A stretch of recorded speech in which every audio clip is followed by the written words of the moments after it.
Hello friends, welcome to physics time. तो आज हम करते हैं हमारा नेक्स्ट टॉपिक सीडीपी का, that is individual differences. Individual differences क्या होता है? ये होता है कि हर एक स्टूडेंट जो हमारी क्लास में है उसकी अपनी एक पर्सनैलिटी होगी। चाहे आप क्लास में दो ट्विंस को पढ़ा रहे हो, वो बिल्कुल जुड़वा है शक्ल से, हरकतों से, सब चीज़ों से, लेकिन कुछ ना कुछ चीज़ होगी जो उनको एक दूसरे से अलग कर रही होगी। कोई तो एस्पेक्ट होगा ऐसा जिससे वो एक दूसरे से अलग होंगे, जिससे उनके बीच में कोई डिफरेंस होगा। हो सकता है कि दो ब्रदर्स हो, एक मैथ्स में इंटेलिजेंट हो, एक कम्युनिकेशन अच्छी हो एक की। तो उसमें जो डिफरेंस आया, उस डिफरेंस को बोलते हैं इंडिविजुअल डिफरेंस। यानी कि यहाँ पर हम क्या बोल रहे हैं कि हर एक स्टूडेंट की अपनी एक एबिलिटी होती है, अपनी एक पॉइंट होता है उसका, कि उसमें कुछ तो खास होता है। तो इस चीज को मानते हुए हम क्या करते हैं, इंडिविजुअल डिफरेंसेस पढ़ेंगे। हमारी एक लाइन बोली गई थी, in diversity there is beauty and there is strength. यानी कि जहाँ पर डाइवर्सिटी होती है वहाँ ब्यूटी होती है और वहाँ स्ट्रेंथ भी होती है। कैसे? क्योंकि उस डाइवर्सिटी में 50 स्टूडेंट्स में हमें 50 अलग अलग एबिलिटीज वाले स्टूडेंट्स मिल रहे हैं। तो हमें मतलब 50 चीज को हम अलग अलग एक एक्सपर्ट से करवा पा रहे हैं। ऐसा होता है। एक ही स्कूल के नर्सरी क्लास से बैच स्टार्ट हुआ है, +2 तक चला है, और उसके बाद वो स्टूडेंट्स अलग अलग स्ट्रीम्स में चले गए। एक ही बैच में पढ़े, सेम टीचर से पढ़े, स्टिल उनको वो अलग अलग नीड्स और एबिलिटीज वाले स्टूडेंट्स बन गए। तो इसी चीज को हमें पढ़ना है। We all are different in multiple ways, and their differences can be understood in terms of physical development, cognitive development, social development. यानी कि हम किस किस चीज में अलग हो सकते हैं, जेंडर में, कास्ट में, क्लास में, रिलीजन में, कम्युनिटी में। यानी कि हमारे अंदर जो डिफरेंस आया वो कहीं से भी आ सकता है, किसी भी वजह से आ सकता है। डिफरेंस और कहाँ से आ सकते हैं? इंटरेस्ट से। हमारी इंटरेस्ट किस चीज में है, हमारा एटीट्यूड कैसा है टुवर्ड्स एनीथिंग, पॉजिटिव एटीट्यूड ले रहे हैं या एक नेगेटिव एटीट्यूड लेके चल रहे हैं। इसका एक एग्जांपल है, एक ग्लास है, टीचर ने हाफ फिल किया हुआ है। एक स्टूडेंट से पूछा तो उसने बोला कि मैम इस क्लास ये ग्लास में हाफ ग्लास फिल है, दूसरे ने बोला आधा खाली है। तो एक ने उसी सिचुएशन को देख के दो अलग अलग स्टूडेंट्स ने अलग अलग इंटरप्रिटेशंस दे दी अपनी। एक ने पॉजिटिव बोला तो दूसरे ने नेगेटिव बोल दिया। तो ये जो डिफरेंसेस हैं ये एप्टीट्यूड में भी आएंगे, कि एप्टीट्यूड कैसा उसने मतलब उसने कैसी चीज़ों को देख के अडेप्ट कर लिया खुद को। ये डिफरेंसेस हेरिडिटी से भी आ सकते हैं और एनवायरनमेंट से भी आ सकते हैं। तो हमें हमें एज अ टीचर्स इन डिफरेंसेस को कैसे डील करना है, उसके लिए हम देखते हैं। फर्स्ट ऑफ ऑल, ये डिफरेंसेस दो तरह के होते हैं, इनहेरिडिटेड और एक्वायर्ड। इनहेरिडिटेड जो हमारी हेरिडिटी से या जीन से आ रहे हैं, और एक्वायर्ड जो हम बाहर से बर्थ लेने, बोर्न होने के बाद लेते हैं, एक्वायर करना, गेन करते हैं। जो इनहेरिटेड में आते हैं फिजिकल और मेंटल। हमारी मेंटल डेवलपमेंट और फिजिकल डेवलपमेंट हमें पैदाइशी मिलती है जीन्स में। और एक टेम्परामेंटल, टेम्परामेंटल होता है कि मूड स्विंग्स लगा सकते हो आप इसे एकदम से, कि कोई इंसान है एकदम से बिल्कुल ही गुस्सा हो जाएगा किसी छोटी सी बात पे, एकदम से मूड स्विंग हो गया, बहुत जल्दी मूड ऑफन चेंज होता है। ये भी हमें जीन्स में मिलता है। देखा होगा, एक परिवार में गुस्सा बहुत है, एक परिवार शांत बहुत है, तो वो उनके जीन्स में होती है चीज़। और एक्वायर्ड में हमें सोशल, कल्चर, एनवायरनमेंट और इमोशन, इमोशन हम खुद एक्वायर करते हैं अपने, ये एक्वायर्ड में आगे। इनसे हमारे डिफरेंसेस बढ़ते हैं।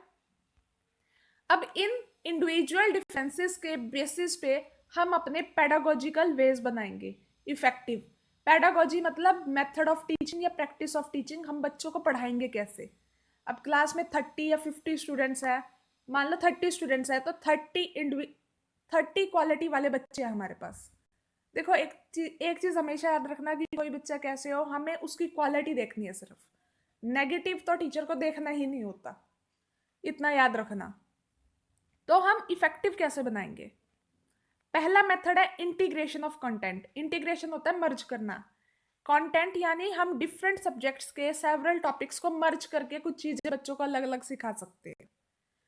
सेकंड है, जो सेकंड मेथड है वो इंपॉर्टेंट है, डिफरेंशिएटेड इंस्ट्रक्शन, यानी डिफरेंट वेज और अल्टरनेट वेज में टीचिंग करना।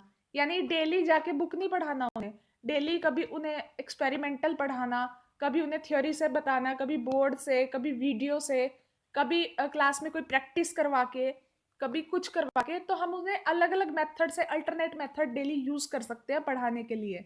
इससे हर एक स्टूडेंट को फायदा होगा। थर्ड, एबिलिटी ग्रुपिंग, मतलब सेम बच्चों को ग्रुप्स में डालना। इसको हम थोड़ा डिटेल में पढ़ेंगे एबिलिटी ग्रुपिंग को, अभी स्किप करते हुए। नेक्स्ट है lack of prodigious gender free perspective. हम मतलब एक जेंडर फ्री एनवायरनमेंट क्रिएट करेंगे कि हम ऐसे ग्रुप्स नहीं बनाएंगे जहाँ एक में गर्ल्स एक में बॉयज। ऐसे individual gender basis individual differences हम नहीं कर सकते। हमें एक जेंडर फ्री एनवायरनमेंट देना पड़ेगा बच्चों को ताकि वो सब इंटरेक्ट कर सके आपस में। नेक्स्ट, वही इक्वल पेडागोजी देनी पड़ेगी, इससे बच्चों में ओपननेस आएगी और स्टूडेंट्स कैन रिफ्लेक्ट प्रॉपरली। मतलब आप जो उन्हें सिखा रहे हो उसका रिफ्लेक्शन उनके फेस पे दिखेगा कि उन्होंने सीखा है। अगर आप क्लास में टीच कर रहे हो ना और बच्चों को समझ आ रहा है तो आप उनके फेस पे बिल्कुल साफ पता चलेगा आपको कि समझ आ रहा है। और अगर 50 में से एक बच्चे को भी समझ नहीं आ रहा ना तो आपको साफ पता चल जाएगा एज ए टीचर कि उसे समझ नहीं आ रहा है। और अगर आप क्लास में टीच करते हो ना तो आपको ये चीज पता होगी कि आप चाहे कितने बच्चे बैठे हो, कितने भी बच्चे क्लास में, टीचर हर एक के फेस पे देख के ये बता सकता है कि उसने वो चीज सुनी है या नहीं। तो हम बात करते हैं आगे एबिलिटी ग्रुपिंग की।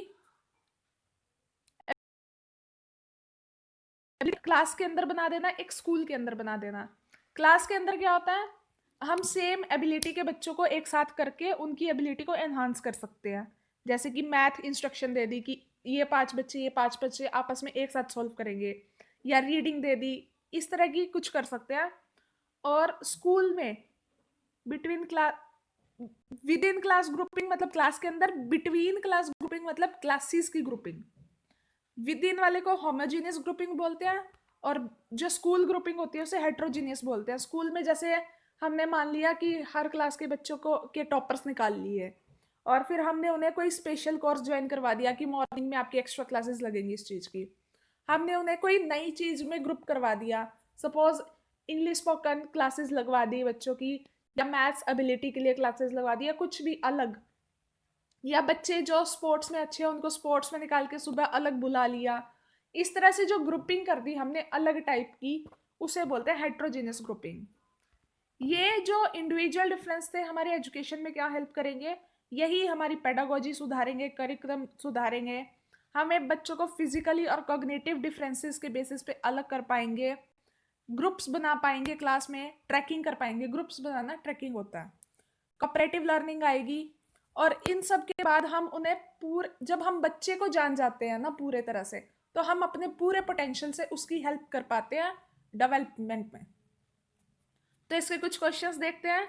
Regarding learners individual differences the teacher को क्या करना चाहिए। अब देखो यहाँ पर ना एक चीज बताती हूँ। यहाँ पर जैसे इस ऑप्शन में है मेमोराइज देम, ये ऑप्शन काट देना पहले ही। मेमोराइज, रॉट लर्निंग, क्रैमिंग, ये आते हैं नेगेटिव में। टीचर ये नहीं कर सकता, बीइंग अ गुड टीचर आप ये काम नहीं कर सकते। तो हम ये तो बिल्कुल भी नहीं करेंगे, मेमोराइज तो करवाएंगे नहीं उन्हें। Most of the time use algorithm, most of the time, most मतलब ज्यादातर टाइम वही काम करना गलत है। हमें अपनी टीचिंग को alternately time to time change करना पड़ता है। तो solve the problems based on deductive method, एक ही चीज को यूज करना सही नहीं होगा। हमें क्या करना पड़ेगा, हमें वैरायटी ऑफ लर्निंग सिचुएशंस देनी पड़ेगी उन्हें। तो जो इस मेथड से मैंने जो ये सॉल्व किया ना क्वेश्चन, ये होता है elimination method of MCQ.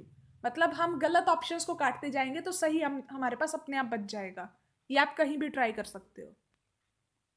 Children with individual differences should be taught in a school having teachers. अगर बच्चे में इंडिविजुअल डिफरेंसेस है, हर एक बच्चे में होता है, तो टीचर्स कैसे होने चाहिए उनके लिए। होमोजेनियस लर्नर बनाया कि उन्हें एक जैसी 50 के 50 बच्चों को एक ही चीज़ सिखा के बैठे, नहीं, हमें उनकी एबिलिटी के अकॉर्डिंग उन्हें सिखाना है। To teach them in different sections of classes based on, मतलब एक क्लास में हम मैथ वाले बच्चों को इकट्ठा कर दे, एक वाले में साइंस वाले जो अच्छे हैं, तो मैथ्स वाले साइंस का नहीं कभी सीख पाएंगे और साइंस वाले मैथ्स नहीं कभी सीख पाएंगे। तो ये तो हमें करना ही नहीं, हमें सब बच्चों को एक साथ बिठाना है। Train to use different pedagogy, हमें डिफरेंट पेडागोजी यूज करनी है according to their needs definitely. या फिर train to teach children with specific individual difference, मतलब एक एक बच्चे पे फोकस नहीं करना, हमें एक एक बच्चे पे फोकस करना है, लेकिन सिर्फ मान लो वो मैथ में अच्छा है तो उसे सिर्फ मैथ नहीं करवाना, उसे बाकी चीजें भी सिखानी है, बट जो उसकी क्वालिटी है उसको एनहेंस करते हुए। ये नहीं है कि उसका मैथ अच्छा तो मैथ छोड़ बाकी सब्जेक्ट तू सीख, मैथ तो तू कर लेगा, ये नहीं करना हमें। या फिर तू मैथ में अच्छा तो तू सिर्फ मैथ कर, नहीं, हमें उसे सब कुछ सिखाना है, और सब कुछ सिखाने के लिए हमें उसे सबके बीच में रखना पड़ेगा। Next, trainers teaching learners at variety of levels of different based on ability of individual difference। ये अभी हमने पढ़ा था, ये डिफरेंशिएटेड इंस्ट्रक्शन होती है, उनकी एबिलिटी के अकॉर्डिंग अपने मेथड को चेंज कर करके पढ़ाना। Multilingual character of Indian society, हमारी सोसाइटी में बहुत सारी लैंग्वेज बोली जाती है, एक ही स्कूल में एक बच्चा पंजाबी बोल रहा है, हिंदी बोल रहा है, एक ऐसे बैकग्राउंड से आया है जिसे हिंदी कच्ची कच्ची आती है, इंग्लिश बोल पा रहा है, या फिर आप साउथ में जाओ वहाँ कितनी लैंग्वेजेस और हैं। तो मतलब हमारी ऐसी सोसाइटी है जहाँ एक ही स्कूल में एक ही क्लास में 4 लैंग्वेज बोली जा रही हैं। तो ऐसी सोसाइटी का हमारी कैसे देखा सकते हैं हम उसे? हिंड्रेंस होगी टीचिंग लर्निंग प्रोसेस में? नहीं, हिंड्रेंस तो बिल्कुल नहीं होगी। Resource for enrichment of school life, ये होगा क्योंकि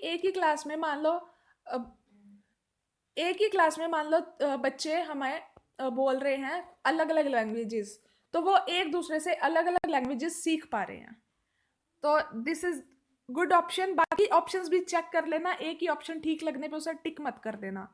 चैलेंज टू टीचर्स, टीचर्स को तो चैलेंज होगा ही होगा, तो उसको कंसिडर नहीं करना है। Factor to make school life a complex, नहीं, स्कूल लाइफ कॉम्प्लेक्स नहीं होती, वो हमें सिखाती है। So option B is correct for this. तो ये हो गया हमारे इंडिविजुअल डिफरेंस। इसके बाद हम नेक्स्ट वीडियो करेंगे जो हमें डिसेबिलिटीज के बारे में बताएंगे, learning disabilities. So till then, thank you, please like the video and subscribe the channel.